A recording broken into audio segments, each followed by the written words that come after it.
It was a challenge to try and capture something as iconic as Alcatraz. You know about this. This is arguably the most famous prison in the world, and now you're in it. Just the space, you know, the physicality of it, because it's quite claustrophobic.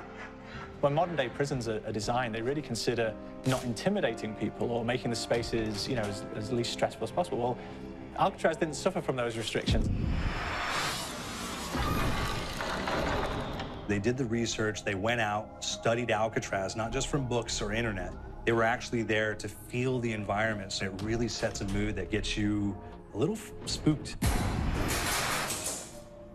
Well, we kind of started with the base layout of Alcatraz. The entire island we ended up roughing out in kind of a white box form, and then figuring out what play spaces we wanted to use out of that, what would be the most interesting areas to play in, and the connections between spaces, and spaces that the public doesn't necessarily get to go into.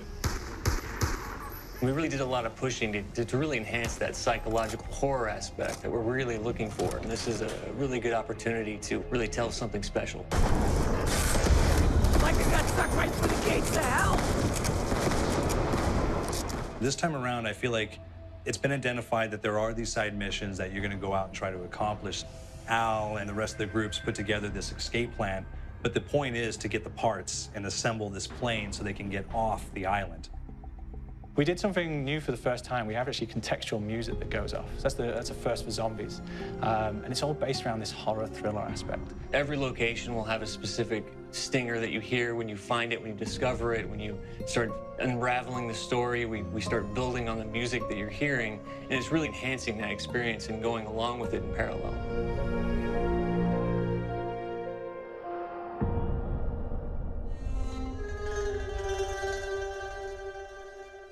Because we wanted to embrace this kind of horror thriller element, we wanted character actors, guys who could really embody someone and then convey emotion. So that's why we went for guys like Ray Liotta, getting in that kind of guy, you know, we wanted a frantic nature. So he plays a character called Billy Handsome, who's this kind of psychopath who would be employed by the mob to kill people in interesting ways.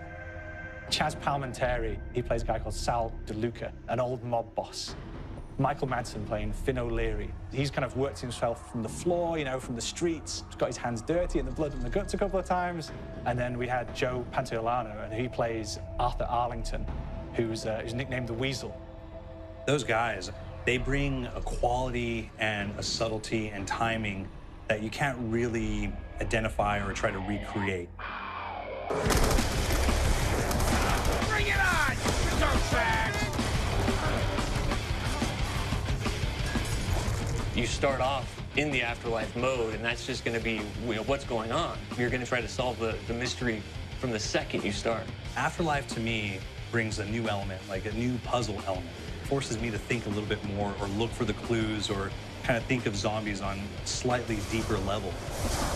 You see clues throughout the map that tell you, ooh, perhaps if I'm in the afterlife, I can interact with this object, or there's some puzzle going on here that I need to be in the afterlife. Back east, I whacked a dirty dentist with one of these. Took forever, too. Alcatraz has a Civil War kind of fort background before it turned into a penitentiary. And so we had this kind of backstory, the idea that the warden would have collected Civil War weaponry.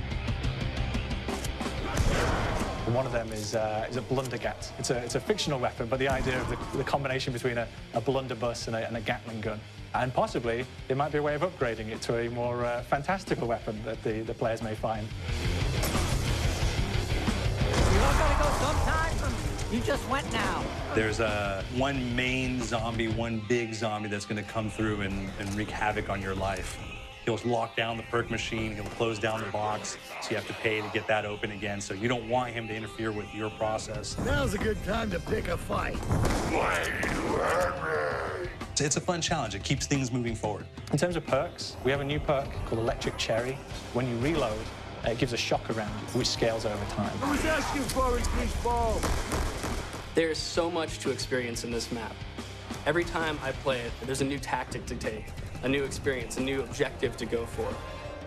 But there's also this layer of things that we aren't exactly exposing to the players right off the bat and will need to be discovered. Don't let me go. Is it the calling we hear? We've got the undead in there, we've got these historical elements, and these fantastic actors all seem to be with peace with each other in this kind of same world. So it's magical, and our team is incredibly excited by it. You see